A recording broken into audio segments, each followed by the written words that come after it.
Once upon a time. Welcome to Australian Book Lovers,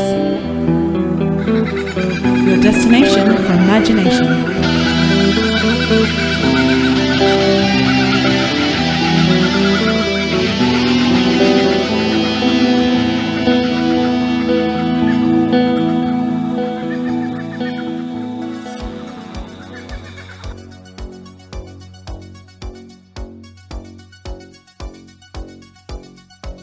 So again, thanks to a little bit of technology, here we are, Phil, once again chatting, and I believe we were, when we left last time, we were just about to chat about the odd dichotomy between the fact that here we are celebrating 40 years of the thing, and today I'm very proud, it warms my heart, of course, to see a lot of 80s art and culture, from the music to the movies to even the literature and obviously the franchises, are still popular today, and whole new generations discovering it. And yet, if we went back to the 80s when you and I were growing up, there was nothing cool about the 1940s, which would represent that same time frame. Was that something you had a bit of a think about when you were doing your research for the book and writing the book? I mean, have you got a theory as to what that might be, or is it just a case that because we indulged in more media, should we say, over these years, that it becomes a bigger palette to draw from? I think there's a couple of things going on. One of them being just the style of, be it music or movies, it's totally different to the way it's done today. And even the effects, like it's far more practical effects then, and it might be a puppet monster but it's a physical thing because they didn't really have the digital technology to use back then. And I just think there's a real push away from digital at the moment. Like we said this last time, it's so obvious, like you use digital effects and within a year they've dated and you can see them and they just almost take you out of the film. So I think that's partly it. And I just think it's cool. And I think Stranger Things might have a lot to that is a very, very good point. That was because a great show too. Stranger Things is the thing. They've got a snip, they've got the poster on the wall. And honestly, what 10-year-old or 11-year-old in 1982 or 83 had a thing poster on the wall? Because none of them went and saw the film. They may have seen it on video later, but in Stranger Things, you never really see them watching videos or anything. So I think that was kind of it was the filmmakers doing that kind of nod, because kids wouldn't literally do that. I just watched a movie the other day and it was set in the 90s, and the kids' wall had something like Depeche Mode, and then, it was set in the 80s. It had Depeche Mode, Wham, and Billy Idol. I'm like, no kid would have had all those posters on their wall. Like they might have had one of them, but not Depeche Mode and Wham. That's not happening. No, it'd be like, Metallica and... I don't know, the Bee Gees or something. No, it'd be like Metallica and Roz or Boys to Men. There we go, yeah. What was the, Five or one of those boys bands? Backstreet Boys. Backstreet Boys, there we go. Imagine having Backstreet Boys and Metallica on your wall. It just, I'm not saying they wouldn't have liked those music songs, but the second the kid stops listening to Backstreet Boys and gets on a Metallica, that Backstreet Boys poster's coming down. Yeah, that real estate is open. Yeah, especially if their friends are coming around. Absolutely. So I think there was I love Stranger Things, but I know why they were doing it, and they were kind of wanting to do the nod towards The Thing and all these iconic 80s horror films. Even E.T., that's clearly they've used E.T. But they weren't old enough to be there. So if you're there, you're kind of watching it going, I like it, but you're making a few little mistakes. Yeah, sorry. I was going to say, to me, it was kind of like an alternate universe. Yeah, I was going to say, it's like this is the way we imagined it was, not the way it was. But it's no problems. It's no problems at all. And we're really nitpicking, but I think it's things like that are really driving the 80s at the moment. There are a lot of 80s films that have never been transferred onto DVD or Blu-ray, all these straight to video horror films and things that came out. And so it's almost like a grail quest that they're hearing about these old movies and things. Like, has Extro ever shown up on DVD? I have no idea, but to me, I remember Extro being a massive thing when I was a kid. It was on the trailer for it was on every video you rented, and yet I don't think Extro's ever been released since then. So there's all these things that are kind of, it's almost cool to go back and find. And that's why I take umbrage with you saying that in the 80s we wouldn't like anything from the 40s, because I loved things from the 40s. Well, but I definitely I was watching lots of Humphrey Bogart movies. Yeah, but not like many. That. But I understand what you mean. Yeah, you wouldn't be hitting the playground in year 5 and seeing someone with a Humphrey Bogart T-shirt. No, but if you did, they'd be the coolest kid around. Well, possibly, yeah, absolutely. And I mean, they'd also be the most beaten up kid around. I don't know about that. Maybe left alone to their own devices. Yes, that is true. A bit of suspicion and worry there. But yeah, do you know, it is a fascinating thing. I mean, going, when I'm out in the public or going out to a show in the city or whatever it might be, always fascinated to see, the younger generation. When I say younger generation, from, teenagers, uni students, that sort of stuff, sporting, fashion that comes from the 80s. And, I think maybe, if I had to, come up with a theory on the fly, it'd almost be that perhaps we sort of drew from the world first, that 70s and 80s of the archetypes, do you know what I mean? And it reached a saturation point where now it's just a matter of we're just swimming in the archetypes that have already been established, and they're starting to get watered down, whereas back then you had the start of your slashes, you had the start of your teen romance and all those sorts of things, and maybe it's just a case of it's just slowly getting watered down, and back then was those first few dips into the pool. Well, I also think it might have been like, yeah, but also I think there wasn't as much, and what there was, you had it for longer. So, like Ghostbusters. Oh, that was an event for a whole year. Was out for a whole year, and you probably went and saw it 2 or 3 times, and you rented it a million times, and probably recorded it on your VCR when it came on TV.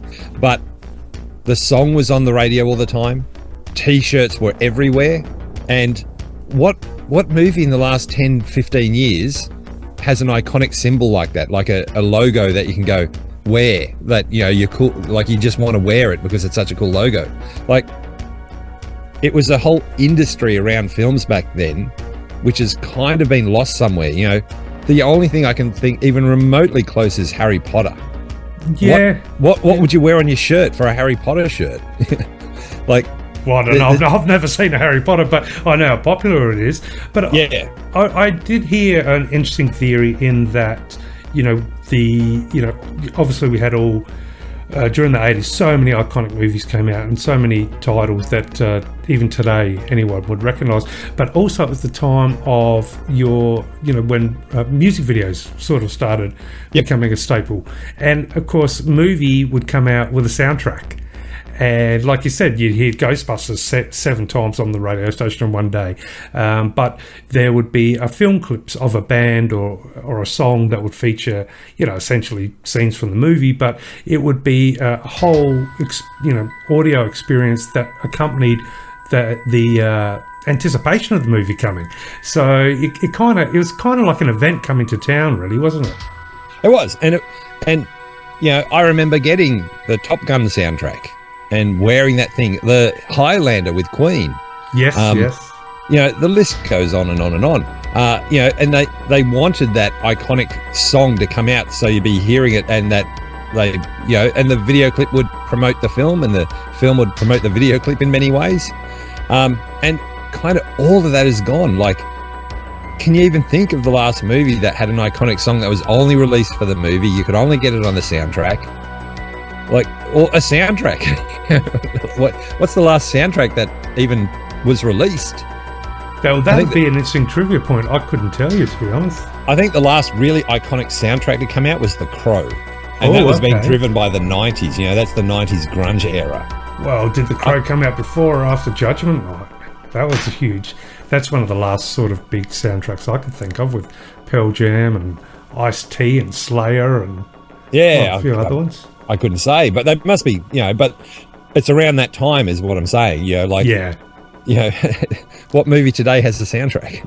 You'd get the Spotify account, and the soundtrack might be on your Spotify. You can get the soundtrack on your Spotify. Yeah, it's just, and because you owned the record, you listen to every track. That's and right. So you get to know the songs that aren't the iconic songs from the film, and so you get to know the entire album, and you know every song, and they're all, you know, even the songs you didn't like to begin with, they'd start to grow on you and stuff like that, because you only owned 5 albums because you're a kid. Yes, and you got to wait till the needle reaches the end anyway. So you do, by repetition, grow to love some tracks. Not only that, you know, especially when it comes to musical scores, there may be, you know, for example, a love theme in a movie, a horror movie, sci-fi movie, or whatever, that may play, you know, here and there during the movie, but only for, say, 20-30 seconds at a time. You know, the motif might come up or just swell at certain moments, but then you get to hear the entire version of that particular score or that particular movement, and that was always exciting for me with soundtracks.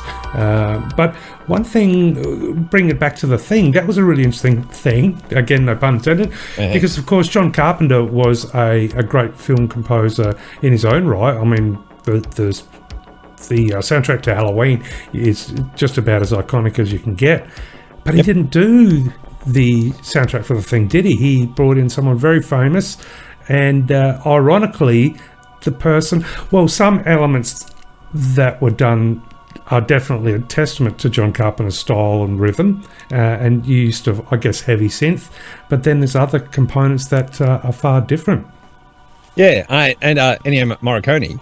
That's right. Like, and that's one of the things I go into in the book, is because Morricone's actually come out and explained some stuff. Like, he came up with these massive suites and all this music, and Carpenter was going, no, get rid of that, no, just that beat, just that dum dum, that'll do. And he basically wrote it himself, in the fact that he was there directing the music as well and getting rid of stuff, and, you know, because he's a musician himself and he knew what he wanted.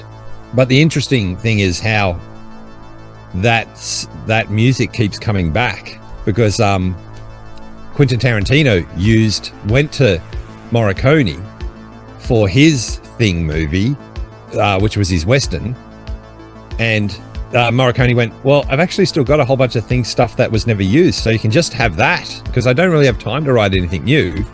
And Tarantino's like, wait, what? And so Hateful Eight, when you watch Hateful Eight, it's The Thing, it's the music The Thing, and if you watch Hateful Eight thinking of The Thing, you'll see it is The Thing. Like, there's shots like where they've got to go out and put out stuff in the snow to get to the toilet, they've got a toilet block, and they've got the stables and stuff, so they're out in the snow, and they're 100% shot exactly like The Thing is shot. They've even got the blue light in the background. I'm like, where's that blue light coming from? it's a Western. There's no electricity out there. But he's shot it exactly like The Thing, and the paranoia, you don't know who's who, and even the ending, you end with, you know, are they going to die? Are they going to die? Like, it's The Thing. And what was amazing is that Tarantino keeps doing it, because Reservoir Dogs is The Thing. Oh, okay. I haven't thought of it that way before. No, he says it. I've found interviews with Tarantino going, oh no, absolutely, I was watching The Thing, and the thing I love is the paranoia bouncing around. Like, the paranoia's got nowhere to go, and The Thing just keeps amping it up and amping it up, and so the paranoia in this outpost just keeps bouncing around, and eventually it's only got one place to go, and that's into you. And that's what I went for. So when you watch Reservoir Dogs and they're all stuck in the one room, and there's all this paranoia because they know somebody's betrayed them, and you know, they've got one cop that they're killing, and you've got one guy who's going crazy and stuff, and the paranoia just amps up, and he's saying, it's 100% The Thing. I just made The Thing into a crime film. Well, now that you mention it, that does make total sense, you know, in the sense that someone is infected, as in someone is a snitch, or and who is that? And of course everybody therefore loses trust that the power of the unit's fractured, and like I said, the paranoia starts bouncing and bouncing and bouncing. Yeah, and that's what I mean. So once you start getting into this stuff, it starts to get a bit crazy, and you start pulling things apart, and some things are a bit more dodgy, but there are some genuine things out there that are the thing, like just not maybe scene for scene, but they've clearly based themselves on those movies. So, and it's not just the 1982 movie, the 1951 movie.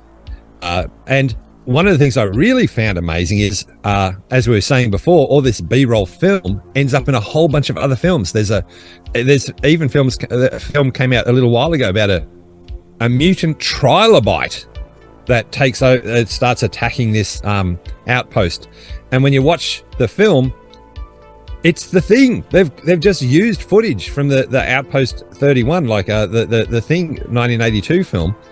There's outside shots, and you're like, oh my god, it's just the Thing. They've just taken the footage. Well, Snow doesn't age, does it? It doesn't give away any sort of time frame. No, and because it was filmed with a quality film stock, it will always look good. It doesn't look out of place. And X-Files ripped off the goddamn Thing, and they actually used footage from the Thing in the X-Files episode. It's been a while since I've seen the movie, the X-Files, but that's all about a discovery of a ship underground, isn't it? Well, the X-Files, the TV show, it was they had an episode where there's an outpost of scientists in the Arctic, and they dig up something, and then suddenly it all goes haywire, and they get a message, and then a couple more people come up to find out what's going with Mulder and Sully, and there's a weird little they found a meteorite or something, and there's a weird worm thing that gets inside you and takes you over. So it's 100% the Thing. They found something. They found an alien frozen in the ice. They pulled it out. It infects people. They don't know who's infected. They work out a way of finding out who. Paranoia goes crazy. And I've never been an X-Files fan simply because of that episode. It ripped off the Thing and doesn't really pay homage to it in the way that it should. Like, they should have tipped the hat going. I was going to say, at least two. We all know what we're doing. So, and now that you know, because this character, they should have called somebody McCready, but they didn't really tip the hat to it. And so I was like, oh, you bastards. But they found aliens. The rest of the series is useless. This is like the 5th episode in on season 1, and they found aliens. Absolute proof of aliens. Show over. Well, I think I caught a few episodes, but I'm pretty sure it was all about aliens, wasn't it, at some point or another? Yeah, it was all about trying to prove, like, I believe, Mulder had an I believe, because they're always trying to prove, well, it does eventually get into other things like Bigfoot and all these other myths and stuff like that. But literally, they're there trying to find aliens, evidence of aliens, proof of aliens, and they absolutely have proof of aliens. And they never come back to it. Not once in the rest of the show do they ever go, oh, but remember that time when we were in the Arctic? Aliens are real. We know they're absolutely real. We found them. So, yeah, I'm not a big X-Files fan. But you did say a magic word there, in there, and that was Bigfoot. And the reason why I say it's a magic word is because when we were in the throes of organising our catch-up to record, and, of course, me disappearing a couple of times due to unforeseen circumstances, however, there was I received a cryptic email from you that told me In Search Of may play a part, or at least have something to do with your book or with the conversation we're going to have, and you included a link to a very, very, very funky song, which I've actually seen before once a long time ago, but I am intrigued, and maybe you can let our listeners know the link you sent me, what it was, and how does In Search Of fit into any of this, if it does at all. So we've been talking about nostalgia and how people are looking back on the 80s at the moment.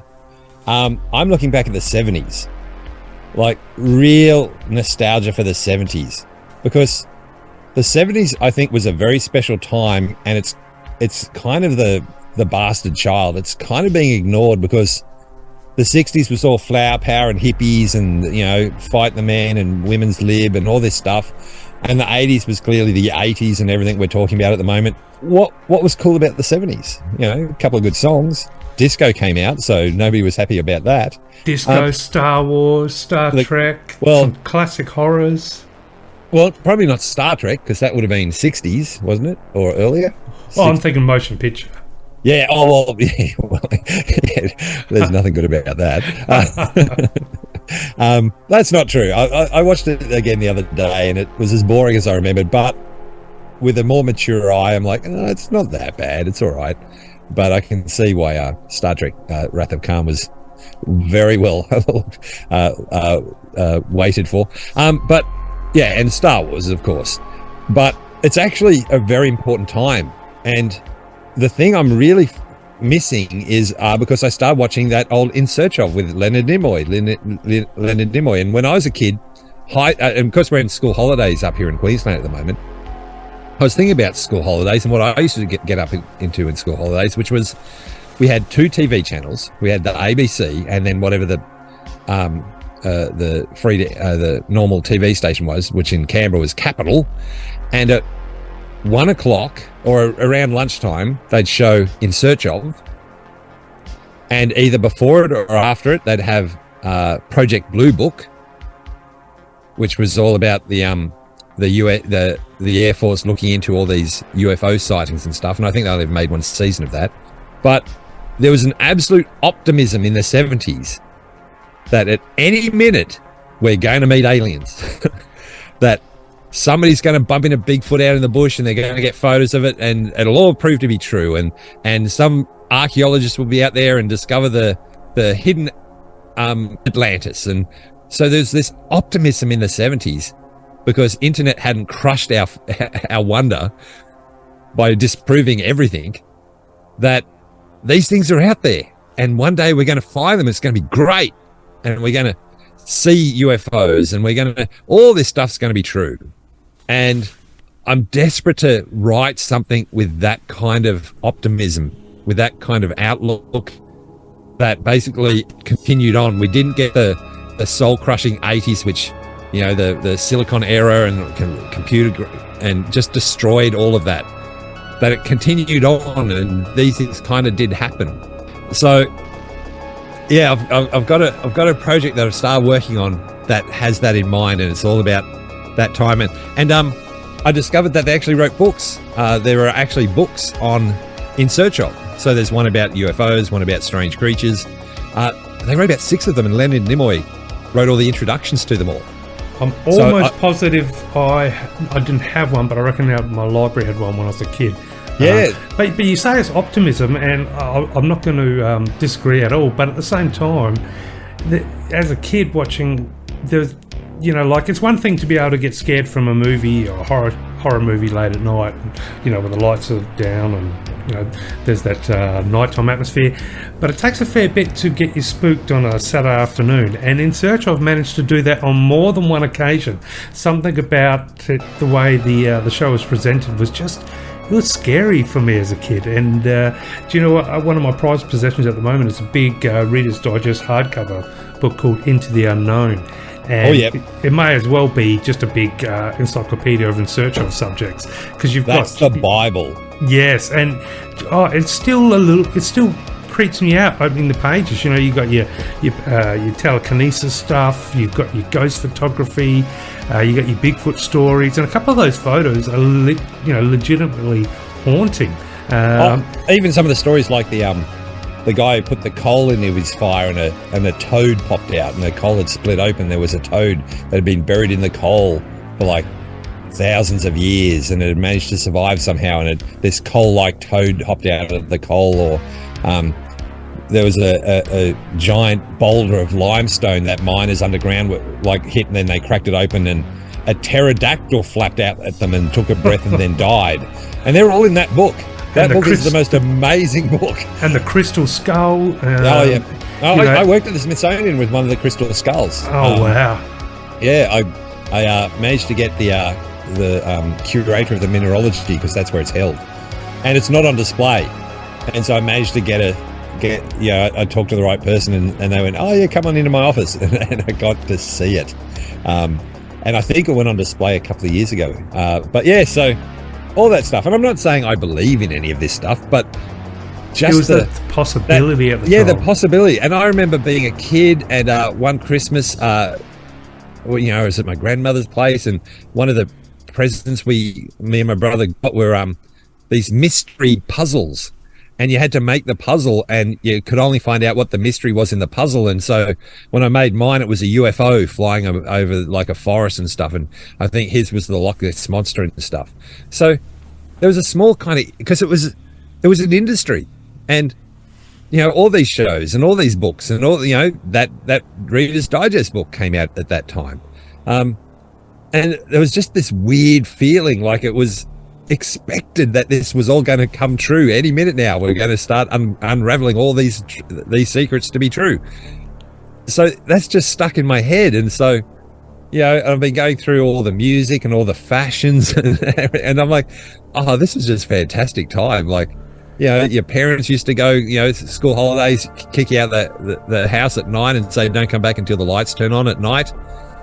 And of course, it was a time of all the most infamous serial killers. It was not a nice world to live in, and yet nobody cared because it was all optimism and wonderful, and go out and play in your nylon t-shirts and catch fire and play with fireworks. You could still buy fireworks and stuff. It was just a really dangerous, weird, fantastic time. So I'm desperate to write something about that. So yeah, I'm just starting to research into how I'm going to get it done, and I think I've got it. I think I've got the theme of the book.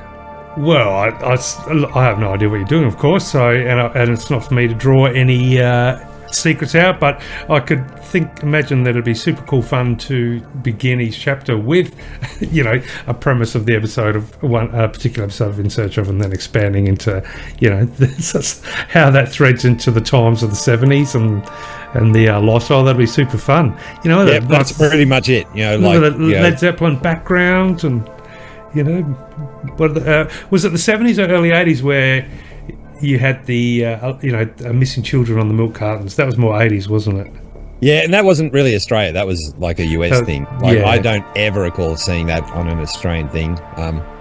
But it was that weird kind of, it was, hitchhikers going missing all the time. Like, it was in many ways it was a terrible time. And I've gone into that in other books where, old people are like, oh, it was so much better when I was a kid. And I'm like, nothing was better than you were a kid, okay? Just nothing. You had no medicine, you had no dental, the food was terrible. You could probably drop dead from drinking water. There were murderers and serial killers all over the place, and nobody knew anything about them, so they just continued to operate for years and years and years. There's nothing better about your time than it is today. Kids were not better behaved back then. It just seems that way. Yeah, we all look back on our own times with rose-coloured glasses. Of course, that goes without saying.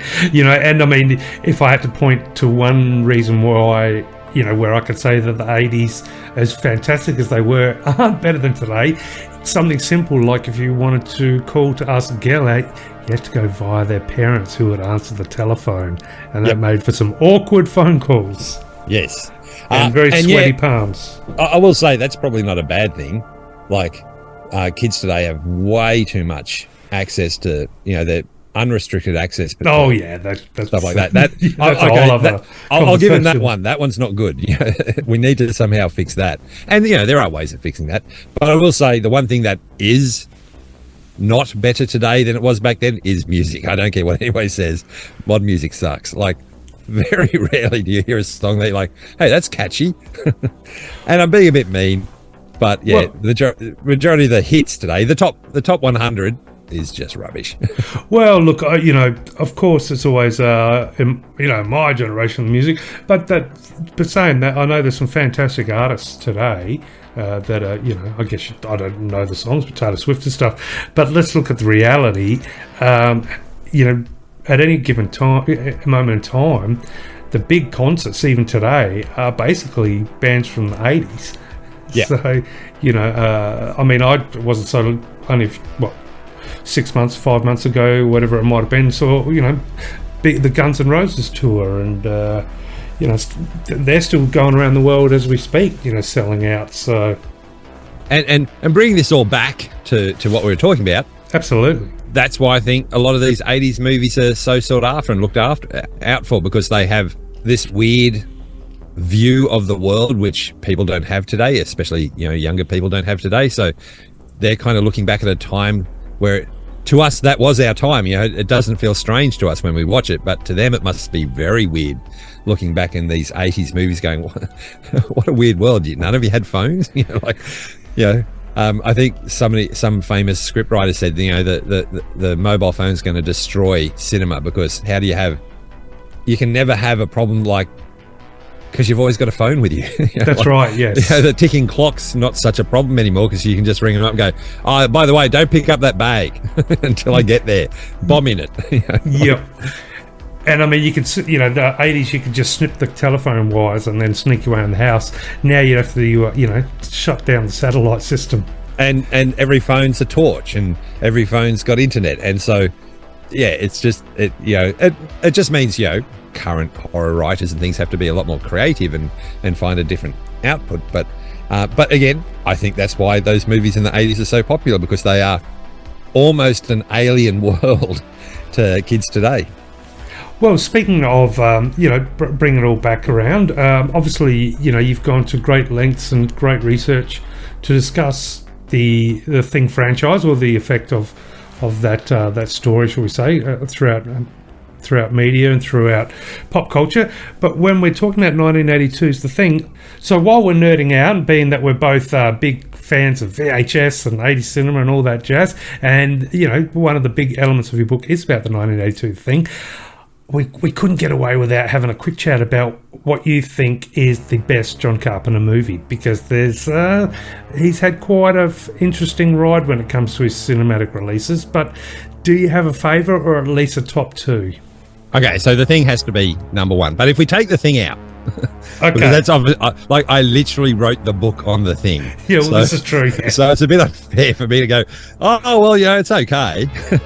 Well, I mean, but The Thing obviously has had a lot bigger impact on pop culture than some of his other films. It doesn't necessarily mean it's the best, but in this case, it probably does mean that. No, it is the best. Yes, we put The Thing to the side, because I argue it's one of the best movies ever made. But if we just remove that one to the side, there's a couple of contenders, and of course, Halloween. But again, I didn't see Halloween until about 4 years ago. Oh wow. I just stayed away from it, because I do have a weird thing in my head that when people become really obsessed over something, I can't join. So when I was loving South Park, and we had a friend in the US sending us episodes of South Park before it ever hit Australia.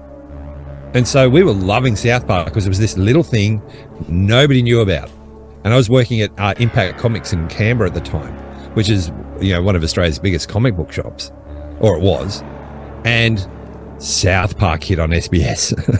And everybody was, oh my God, they were buying the videotapes and the T-shirts. And it just became this tsunami of South Park. And I've never watched it since. So I don't know why. There was something about Halloween, the way everybody talked about it and stuff. And it's I just never got around to it. And eventually I did. So to me, it's Escape from New York. Oh, wow. I would not have seen that one coming. Escape from New York and Big Trouble in Little China. Ah, yes. See, that'd be my vote. Ding, ding, ding. Because it's all in the reflexes. Yep. That is... So the world building, I think, is the Big Trouble in Little China is one of the best world building, because you watch that film and the amount of information you are constantly getting from Gracie Law. Hi, I'm Gracie Law. And, oh, you don't mean Lu Pan, the number one, Chinese mafia boss of... she just giving you information non-stop. And it's kind of necessary. You need it in a way. You don't need it in another way, because it's just a fun film. But it does help. And so Big Trouble in Little China, I think, was a fantastic film. And it's such a shame it failed. A sequel to that would have been fantastic. And it's one of the greatest... What a clever idea to make your hero not the hero. Oh, absolutely. And I remember I actually saw it at Academy Cinema City here in the city, which is no longer here, of course, when it first came out, and had no idea what it was. Yep. And just had a roller coaster of a wild time. It was so great. And I just remember, I went to the cinema by myself, but I just remember laughing when when he gets to the bottom of the elevator after a particular moment where the hero shares a kiss, and he steps out with the lipstick on, and it was just it just had me cackle up laughing, and I got lucky. It's non-stop. It's non-stop. No, it is non-stop. Every time you see it, there's another little joke that you may not have seen last time, or you may have forgotten. They're trading the guns. Yeah. Oh, it's just making me laugh thinking about it now. I got lucky because we saw it twice in the cinema. We actually, nice. Yeah, we hired a cinema about a year and a bit ago. We can hire cinemas here now and pick a movie. And so a bunch of us good friends, hired a cinema, and just for Big Trouble in Little China. Fabulous. I've got to move from Rockhampton, man. Oh yeah, so stuck here, and I'm a projectionist. I can't get to see any good movies. So Big Trouble is just one of the most fun films ever made, and the potential was great. And they've released some comics, and they're now talking about filming one again. But for me, Escape from New York is very special because I found that on TV. I've been working a milk run for years, and I've been saving up all my money, and I bought my own TV. I actually bought my grandmother's second-hand TV, and so I had my own TV in my room, and that's unheard of in Australia for a kid to have their own TV in the early 80s. That just didn't happen because TVs were expensive. It was old black and white one, didn't care. I was going to say, it would have had to have been a little black and white with bunny ears. And so it was a Friday night, and I had lots of brothers and sisters, and they were all off watching whatever they're watching, and I'm in my own room, and they've been advertising this movie for weeks coming out. And so I was sitting in the room by myself in the dark with my black and white TV, watching this thing, and that soundtrack starts, and so New York, Escape from New York has a very special place in my heart. So, and I've actually been. So it was actually filmed. Oh, I should release that actually. It's St. Louis. It was filmed in St. Louis, and so because St. Louis had a massive fire. And it destroyed almost the entire CBD of the town. So when they're filming Escape from New York, it's just all ruined and burnt out buildings. And so they went, well, we just need some establishing shots like the Statue of Liberty, but we can actually film the actual film with the plane crash, because all the places all burnt down, so it looks like the planes burnt down the buildings and things. So I was in St. Louis because I was working in Chicago for 2 years. We went down, and I spent a couple of days filming all the locations from Escape from New York. Oh, and cool. I've actually got footage, me holding the phone with the scene of Escape from New York playing while I'm walking back, filming the phone and the actual background of the place, what it looks like today. Oh wow! Like the big place where he, do you remember where he fights the big bruiser guy with the baseball bat with nails in it? Yes. Because I actually had it on the background not so long ago. Yeah, that's the old train station, which is now a hotel, and that space, you cannot imagine how big that space is because it used to be a train station, and it's this massive Gothic area. Like it's probably 4 stories high, that roof. And what they do today is they've got a sound system in there, and on the hour at night, they'll play all this video art across the entire roof, and depending on the night, it'll be the theme. So we were there for a couple of days. So, and I actually went up and kind of bribed them to play the one I wanted. So one was a Beatles thing, and so they played this whole medley of Beatles songs. It's one of the best audio you can ever hear, and all across the roof is just all this video and computer graphics of Beatles stuff just flowing across the roof. It's the most amazing thing I've ever seen. And they had a Queen one, so I paid them to do the Queen one, and that was amazing too. And then there's a Pink Floyd one. It's just they really use that space amazingly. So it's a fantastic hotel today. So I was actually, I've got the stuff. I might put that on my YouTube channel, actually, because, I forgot I'd done that. Well, I think you should have. Yeah, definitely. Yeah, because that's what I did it for. And it was, Escape from New York has a very special place. Like, I really like that film. It hit at I was the right age. I found it in a cool way for myself. Like, I've got a great memory of it. And it's just a generally cool film. And he almost broke my heart with Escape from LA. Well, I was going to say, but probably best we not chat about the sequel. Interesting to hear your thoughts, though, on Starman. Starman was great, but toothless. I can see what he was doing. He'd been burnt. He got in so much trouble for the thing. He was supposed to, and we go through this in the book, he was lined up to film Firestarter next, the Stephen King Firestarter. Okay. He got in so much for the failure of the thing that Universal just fired him, just cut all ties and went, no, we don't want anything to do with you, mate. You're gone. And so he didn't make Firestarter. He got dropped. So you can see he was trying to give Hollywood one more go. So towed the line a little bit. Yeah, because, you want nice alien stories. Because ET's, that's what they all talk about. Oh, ET, it's a nice alien. You made a mean alien. We don't want mean aliens. We want nice aliens. So he made his nice alien film, but by then people were over it because they'd seen ET for the last 2 years. So that didn't do too well either. Like, it's not a bad film. It's a great film, but it's out of character for him. So thank God we got They Live next. Oh, yeah, I was going to say, it's a big jump from... It's just, as far as filmmakers go, he's got such an eclectic range. You can go from Christine to They Live. You can go from Starman to Ghosts of Mars. You can go from Halloween to Big Trouble in Little China, and then he can make a masterpiece like Escape from New York, and then, like you said, something happens in the sequel there. It's like, is it the same guy?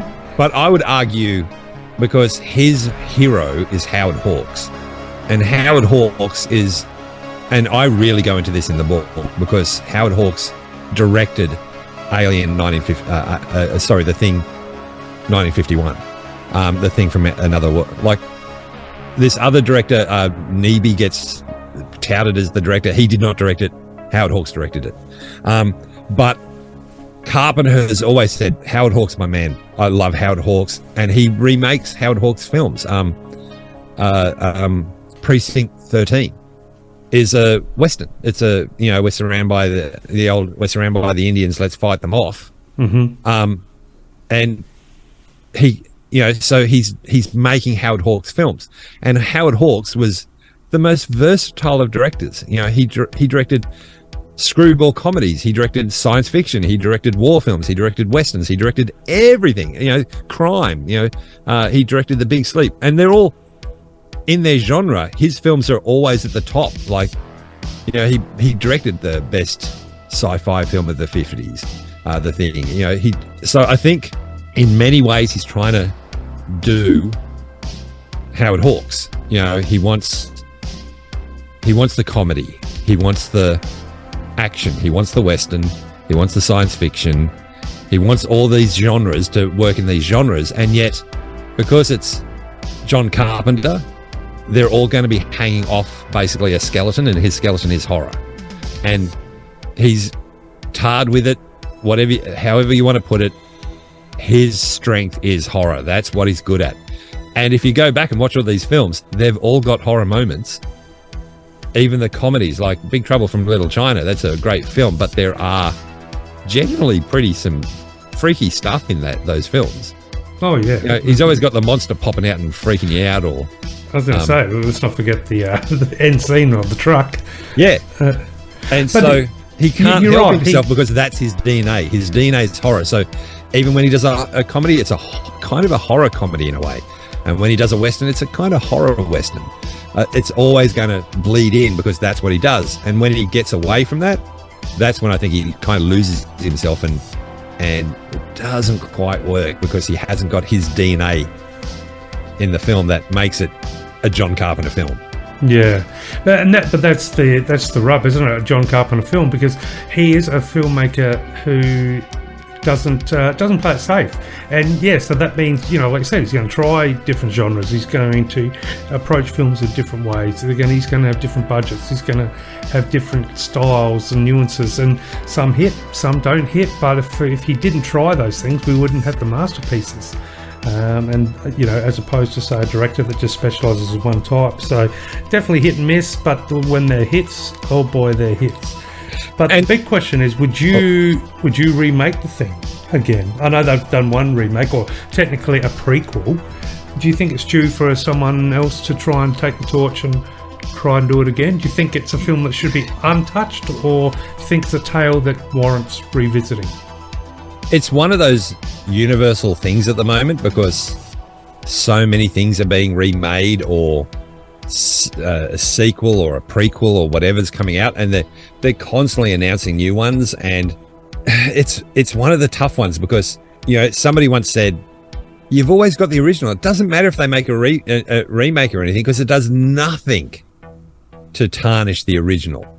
Because you can always just ignore the other one and just keep your original. You've still got it. Nothing's changed. And the other one could be good. And that's kind of true, you know, like, so in one way I'm like, yeah, go for it. And yet it's impossible. You cannot remake The Thing, and you're doomed if you try. Imagine remaking Star Wars. And he did, in a way. Like, he recut Star Wars and put in all that new computer graphics stuff, which immediately aged and looked awful because it wasn't practical. And who's watched remember when he re-released Star Wars and Empire and everything with the new footage? Has anybody watched those ever? Because they're terrible. Imagine somebody trying to remake Star Wars. It's pointless, but there's nothing to say you can't. It just won't work. True. It just won't work, because nobody will support you. And so I guess what I'm getting at is, why even try? Like, use that as your DNA, use that as your formula. Make something else that is The Thing. It doesn't have to be in Antarctica. Like, the new Predator film, Prey, is getting so much flack for no reason. It's a brilliant film, because it did what everybody asked, which was, why does it always have to be a new Predator film now? You know, we just seem to keep getting the same film over and over. Why don't they go back and have a Predator fight a samurai or a Native American? And they went, okay. And we did. And they made it. And then they went, yeah, but you made it a girl. I'll get over yourself. But it's a great film. And they made another Predator film in the exact way that all the Predator films are, but it's something new. And that's clever. So with The Thing, it's, you know, you don't have to remake the 1982 movie The Thing with an outpost in Antarctica. There's so much that happened in that film, and why not we know The Thing's been there for 100,000 years, and it gets even scarier. And this is something I go into in the book, is Godzilla is now in the Thing franchise. And King Kong is now in the Thing franchise. And people have kind of missed it. What, is in the comic book? No, in the last movies, the Thing's in them. Because in the last King Kong and Godzilla films, you have this company, the organization, which I just can't remember at the moment, the one with is it Millennium? Is it the one with the kind of hourglass symbol? Oh, I couldn't tell you. Whatever the company is, that's attacking myself laughing the last Godzilla movie. Yeah, but it's whatever the company is that all those people were working for. Like in the Samuel L. Jackson Kong, you know, they're taking the scientists to that island, to Skull Island, to discover Kong in the Vietnam War, right? And it's the company. I want to say Millennium, but I don't think it's Millennium. It'll come to me in a minute.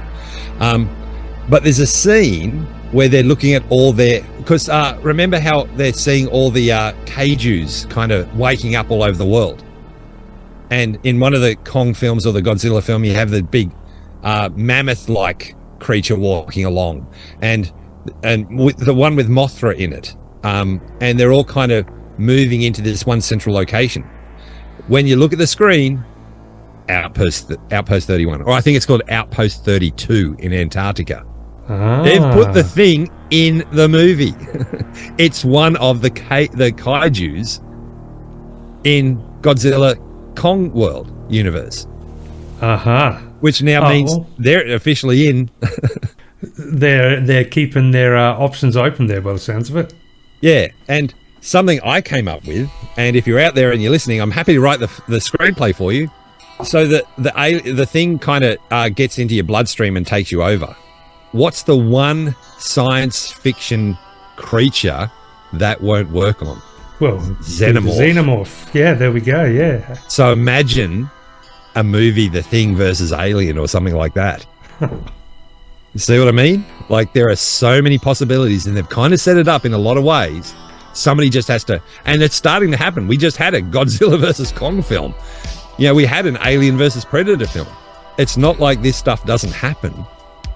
You know, you don't have to keep making the same thing. And you know, if you recall, I really bitched about Terminator 2, but that's why, because they gave us a fantastic time travel horror movie, and the sequel was the same film watered down. And I just went, you could have done anything. You had time travel and all these robots and stuff and Terminators and things. Why are you giving us the same film, almost scene for scene? Shot of a garbage truck, you know, shot of a electricity, you know, like a truck chasing people down, going into an industrial complex again. It's the same film, shot for shot. You could have done anything. You gave us the same film. So that's what I would suggest. You know, don't remake it. Use it as the bones. Use it as your DNA. People know that film. Have a 60-year-old McCready come back. You know, set it in today. McCready, he's still around. Yeah, absolutely, yeah. Make a McCready film, for God's sakes. Well, you're an author. Have you thought about doing some fan fiction? I have, because I do that a lot. Like, I'm a big believer in, if you don't ask, you're never going to find out. So, like, one of my favorite comic series was Grendel. If you ever read Grendel by Matt Wagner, he like, it was it's kind of like a weird. It's a bit hard to explain. Anyway, but I contacted him because I came up with an idea for a Grendel story with the 7 deadly sins, and I just asked at the wrong time. He went, "That's a fantastic idea, but we're not doing Grendel at the moment." So, you know, so you always try it. Like, I write the Prehistoric Times magazine, and I actually did a scene because I was writing about Tyrannosaurs, and the magazine wants me to write a short story about, you know, a day in the life of an animal, and then the history of that animal. But that gets a bit boring, and especially for me, because I've got to do 2 issues a year. Got to do 8 of them. Two animals an issue. You know, and then I do 8 issues a year, so that's 16 stories saying the same thing over and over and over again. So I've been sneaking stuff in there. So I did, if you know Jurassic Park, when Nedry steals all the embryos from the stasis and gets in his little Jeep and tries to get down. He's got to get down to the river, down to the boat where the guys from the other company is waiting for him on the phone, going, you know, hurry up, I can only wait so long. So he's trying to get down there to hand them off, so he gets this payment from this other company who's bribing to get the stuff. Oh, it's been a long time since I've seen it. Oh, okay, it's where he, like, the spitter, like the Dilophosaurus with the neck frill. Oh, okay. Nedry's the guy, Newman. Yes. Yeah, when Newman dies, right? I wrote for the T-Rex story, I wrote the scene from the guy waiting at the boat, and I never said it was Jurassic Park. It's clearly Jurassic Park, and you know, he can see headlights going through, and he can hear the Tyrannosaurus Rex roaring and chasing a Jeep down, which is, you know, Jeff Goldblum going, "Oh, must go faster," with the T-Rex chasing the Jeep and stuff. So I wrote all that happening from the view of this guy at the dock, watching it all happening on the hill around him, going, "Oh, this place is crazy. I'm out of here." Yeah, what the hell? Yeah. So if you're clever, you can do whatever you want, because you don't really, I didn't have to ask permission because I never said Jurassic Park and I never gave any of the names. I just explained the situation. It's clearly what I'm talking about. So yeah, like you can do it. And my first book, which was Brotherhood of the Dragon, that's a complete, it's a Dracula book set around the Jack the Ripper murders, but the actual story is the Humphrey Bogart film, The Big Sleep, which is one of my favorite movies ever. So I've taken this film noir movie and put Jack the Ripper murders in that film noir film, and then made it about Dracula. Oh, that goes without saying. Of course, that idea needs to be done. Yep, and that's what I mean. So you can, if you kind of just take your time and think about it, and as they always say, write what you love, write what you know. So book 2's ready to go, and it might actually come out as an audiobook. I'm talking to a company at the moment because I discovered, I got in the Thing. Being a Thing fan is a bit like being a historian who likes Napoleon. Once you get into Napoleon, you don't get out, because Napoleon is a well of fascination, and you fall down that well the second you start looking into Napoleon and really start to get into it. And that's why there's 600 books written about him, and it's insane how interesting Napoleon is. And it doesn't matter what your interest is. If you're in paleontology, there's a lot of paleontology with Napoleon. If you're about military, same thing. Explorers, science, law, finance. Napoleon has something. Botany.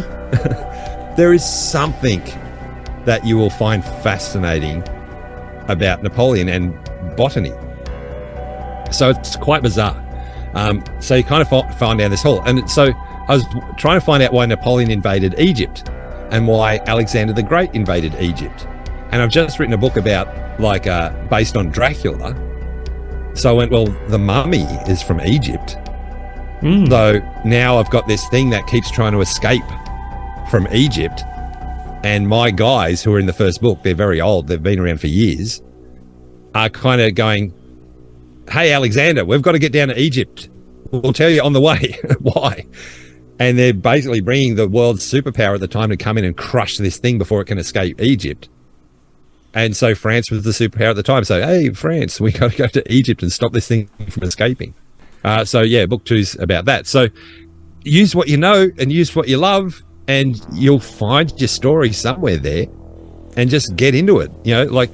If you recall, right back when we first started doing this, the one thing I was saying is don't ask permission. You can't ask for permission. Nobody's ever going to give you permission to do anything. I was looking at this project about the Thing, and I'm like, should I be doing this? Who am I? I'm a kid from Canberra. Why would I be? Who would talk to me? And I've been doing it long enough that doesn't worry me anymore. I kind of thought it went, screw them. Why not? So I did.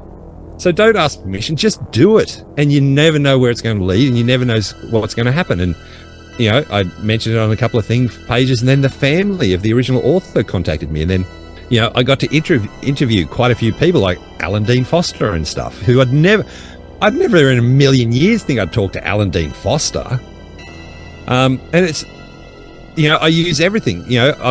I've been writing the prehistoric times for years, and so that's kind of my calling card. I was talking to, if you saw the last Thor movie, in Thor, he's talking about how his brother Loki turned him into a frog. And that actually happened in the comics, and that was a comic series by Walter Simonson.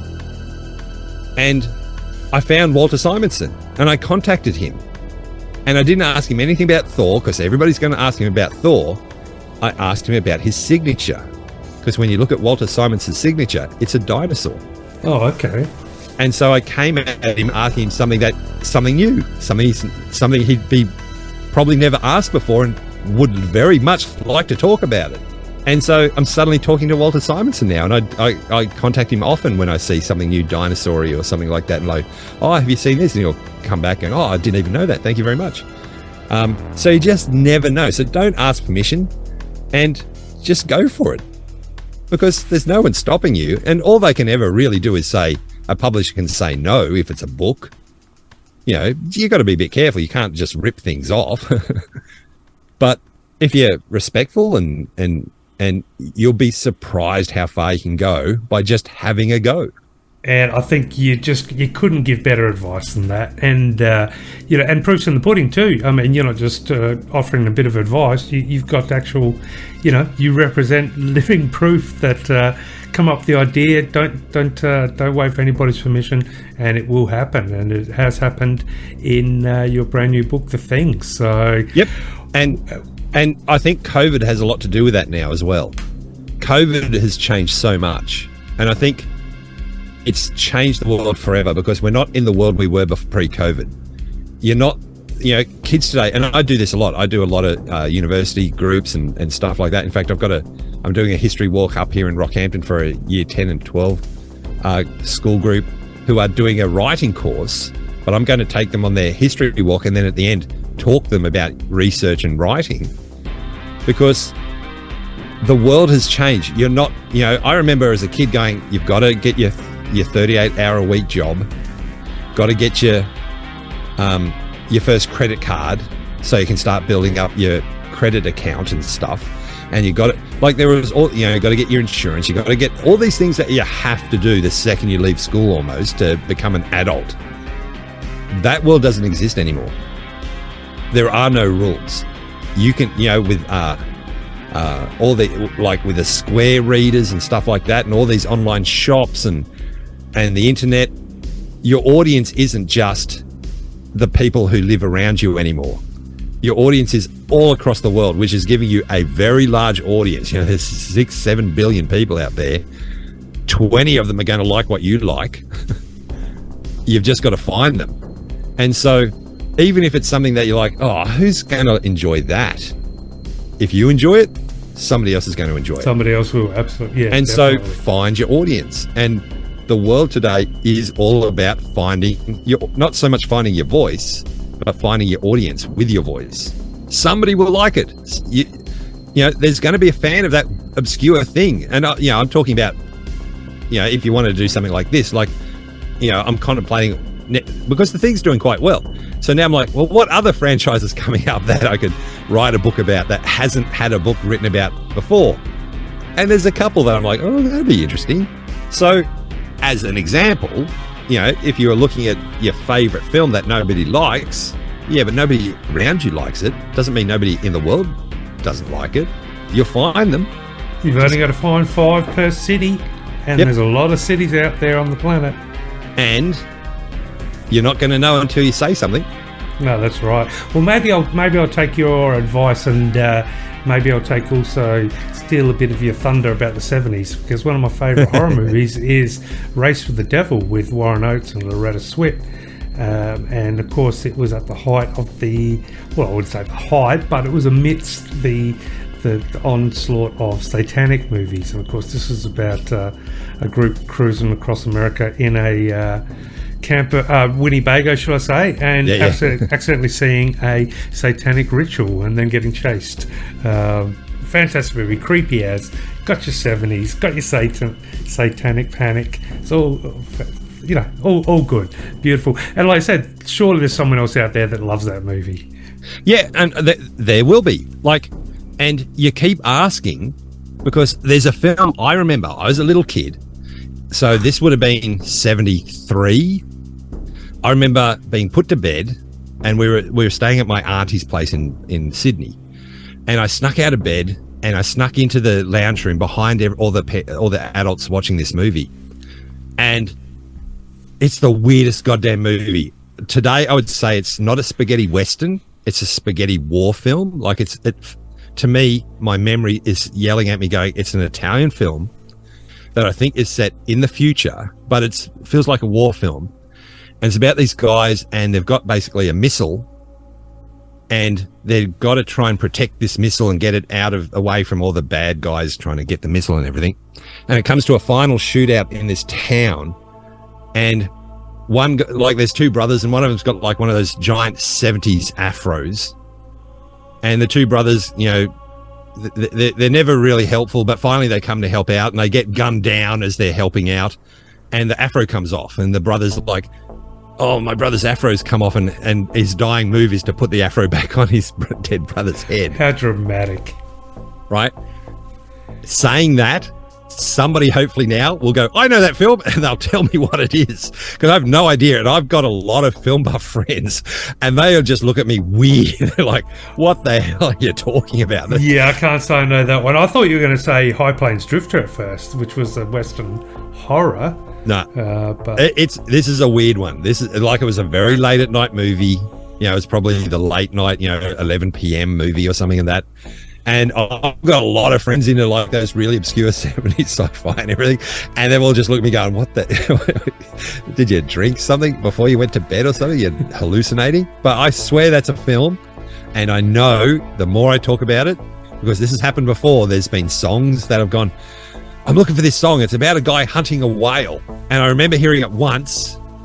And it's kind of a sea shanty, but it wasn't a sea shanty because it's on the radio. Like, it was a big hit. And a guy went, oh, yeah, that song. And I found the song. So somebody out there will hear this and go, I know that film. And hopefully they'll tell us what it is. Yeah, hopefully. And it might open a whole world of this whole genre of stuff I didn't know existed. So, well, a whole hidden cinema of Afro-based dramatic Western sci-fi war movies. I was talking to Steve Bissett, who is, if you've ever watched Constantine, he created Constantine with he was the comic book artist who used to draw Swamp Thing back in the 80s. So he's a big horror comic book guy. And so I've talked to a bunch of guys, but he's really knows his 70s and late 70s comic books and horror comics and stuff like that. And I was telling him, my dad used to work in a shop, and next to it was a newsagent, and at the end of the week, if they don't sell that week's issues of stuff, they used to do what's called stripping. So they tear off the front cover, and they could send the cover back to the distributor and get a credit for that magazine, rather than go to the whole cost of sending the whole magazine back. So they'd strip the cover off and then just throw the thing out. And he used to go dumpster diving at the end of the week and grab all these comics and everything for me with no covers. And he came back with the weirdest comic book I've read in my life. And it was about a kid in the future. It was a science fiction story. And he meets up with a robo-dingo, which is like a little K9 from Doctor Who, but with treads. And they go on these weird adventures, and they're running away from these fishmen with fishbowl heads. And they've got to be in the fishbowl heads because of the water and stuff. And it's the weirdest comic. And I was talking to Steve Bissett going, oh, do you know this one? And he's like, I have no idea what you're talking about. And I went into a tiny little comic shop in the middle of like Ohio. And he just had a lot of these sorts of magazines. And I went, mate, I've just got to ask you a question. And told him that story.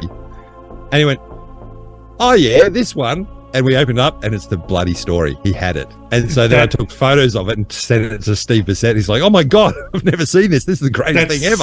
That's synchronicity. I think I've told this story on the podcast before, but after going to a horror movie, driving back, and I was talking to a friend of mine. We were talking about books that we probably shouldn't have read at the age we did, and I was describing a particular book and how I kind of got a bit of trouble because I was only 11 when I was reading it. And as I was describing particular scenes, he's like, I know that book. I had that and got in trouble as well. And we determined that the book was called The Burning. And I couldn't remember the author. Anyway, I got home after dropping them off, and then I was looking it up, and sure enough, it was The Burning. And then I found a copy and ordered it, an old dog-eared copy off eBay. And I thought, wow, and so I grabbed it and went out sort of the next morning. But when I got back, like it was only about 11 o'clock in the morning, there it was sitting in my letterbox, not in an envelope, just in a plastic sleeve. Wow. As though someone had said, yep, you could take the spell now, don't want it. And it was really bizarre. And then it turns out the person I bought it from was actually located in Adelaide, and so they just dropped it off. But then it turns out it was both of our friend who didn't realise I was the one buying it. So, cut a long story short, but it was for just a moment in time, I was very spooked out by the fact that it arrived within, 8, 12 hours of me ordering it. Just sitting there. But yeah, that synchronicity. You're in your letterbox, you're like, who's watching me, man? They're out there. They are out there. It was such a quick turnaround of what's the name of that book, and then find that book, and then order it, and then bam, there it is in your letterbox. Sometimes the universe does some pretty strange things. It does, and that is partly that whole idea of the 70s book. But what I've literally based my career on is, I'm a kid from Canberra who, and we all know what Australians think of Canberra. Wasn't supposed to go that far. Didn't go to university because I never got the opportunity. My dad died when I was very young and kind of struggled through and basically took the first job to help the family out. And so I wasn't supposed to work at a natural history museum. I wasn't supposed to work at the Smithsonian, the Australian War Memorial. All these places that I've worked is just blows my mind. And that's why I do believe I've got this very weird outlook on life to kind of tell people that you don't need to do the standard thing. In fact, often it's better not to do the standard thing. And that's what I tell, as I was saying, with the university students and all these year 11 and 12s. One of the big things I tell them is, just remember, when you leave high school or when you leave university, you've got a degree that is the exact same degree as the 30 other people in your class that have just finished, which is the exact same degree as the other universities releasing their students with the exact same degree. And if you're all going for the one job, how would anybody ever choose you? Because you're looking exactly like 500 other people who have just finished university with that exact same degree. So what you have to do is be creative and come at it from a different angle. Make yourself stand out. Because when it comes to interviews, and I don't know if you've ever interviewed anyone for a job, when you're going through all the CVs and everything, you're not looking for the person to hire, you're looking for the people to cut. To cull. You're not looking for the person to hire. You're going, well, I've got to get 5 people to come in for an interview and I've got 30 CVs. I've got to get rid of 25. So you're just looking for any reason to cull them. That's right. Elimination. Yeah. So never give them a reason to eliminate you. And always give them a reason to stand out and remember you. And that will take you a long way in life in everything. And it seems to work. And I think they are beautiful words, and I think a fitting way to maybe wrap things up, because I could talk to you for hours, and I already have. And look, absolutely could talk for hours and hours and hours, so many things. But I think that was just a beautiful way to put a ribbon on it. And, and I think, and it's something we've talked about a lot in our podcast, and that is, with regards to imposter syndrome. At some point we all have that. I know I suffer from it. Yep. I know a lot of people tell me they suffer from it. It can be a force that stops us doing. It's totally debilitating if you let it be. Yeah, and like you said, you just got to have the courage. Don't wait for somebody to give you permission. Don't feel like you don't belong. Just go out there and do it. Yep. And you'll be shocked. And it may not be the first thing that you want to do, and it may not lead you exactly where you think you're going to go, but the journey will take you somewhere. Yeah, and the wheels are in motion. And you'll be much happier in that location, wherever you end up, than if you'd never tried at all. That's right. And you just, look, it's easy to say with a bit of life experience that, the art of looking back can bring happiness, it can bring despair. I've never been unhappy with, spur of the moment decisions. I look back and think, if I had have not done what I did, then I'd be unhappy. Does that make sense? Yeah, absolutely. Like I said, there's a particular pattern that life wants from us, or at least we perceive that society wants from us. If I had have bowed down to that pressure, sure, I'd be in a different position. I'd be a much sadder version of myself, at least for me speaking. So a lot of the journeys I've had have been very impromptu, probably not the wisest decisions I've ever made sometimes, but as I stand and look back, I'm glad I made them. And because, like you said, it's the journey, and I guess, put a little bit of unpredictability in life. And that can be anywhere, any facet, even if it just comes down to the words you put on the page. Be a little bit unpredictable. Yep. And I've done a lot of amazing things in my life, and my basic life motto is, when everyone's playing checkers, you play chess. So you can strategize. You can kind of look into the future and go, where do I want to get to? Or, if you want to get published in a magazine, then come up with a way that magazine wants you to be published in them. As I said, I wrote for Famous Monsters of Magazine because I contacted them and said, I've got this idea for an article about horror monsters in songs. And they went, oh, we've never even never even thought of an article like that. That's a fantastic idea. Away I went. So you can kind of strategize, but you've got to, all the strategy in the world isn't going to work if you don't take that step. That's right. And nothing bad's going to happen if you fail. No. You just roll the punches and keep on going. And I've submitted 1,000 things and 10 of them have been published. So yes, I could look at it and go, oh man, 990 things weren't published. No, 10 things were published. That's right. Yes.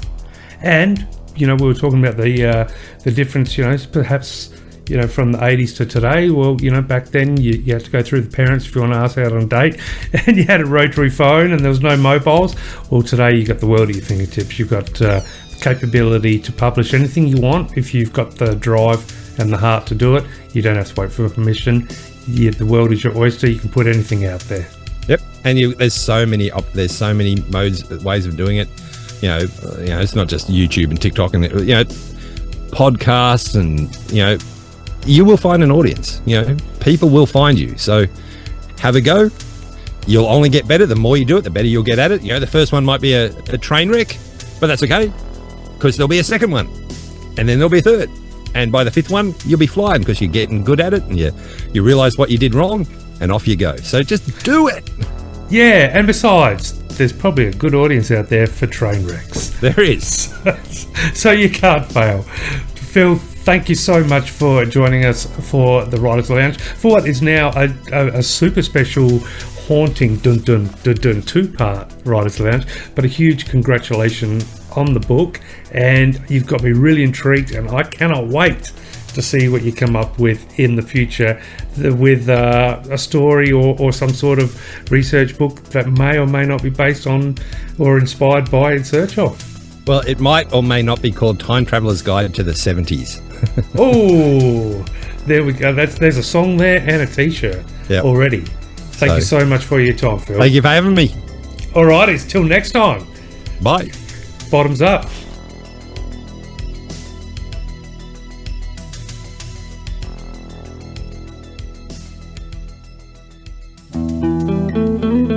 Let's meet again. Where magic happens.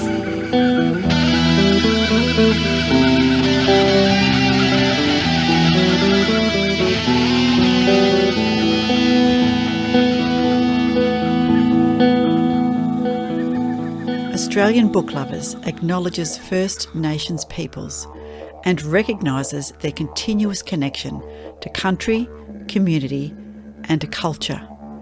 We pay our respects to elders past, present and emerging, and honour the sharing of traditional stories passed down through generations. We're committed to a safe and inclusive welcome for authors and readers of all cultures and backgrounds, including people of LGBTQIA+ communities and their families.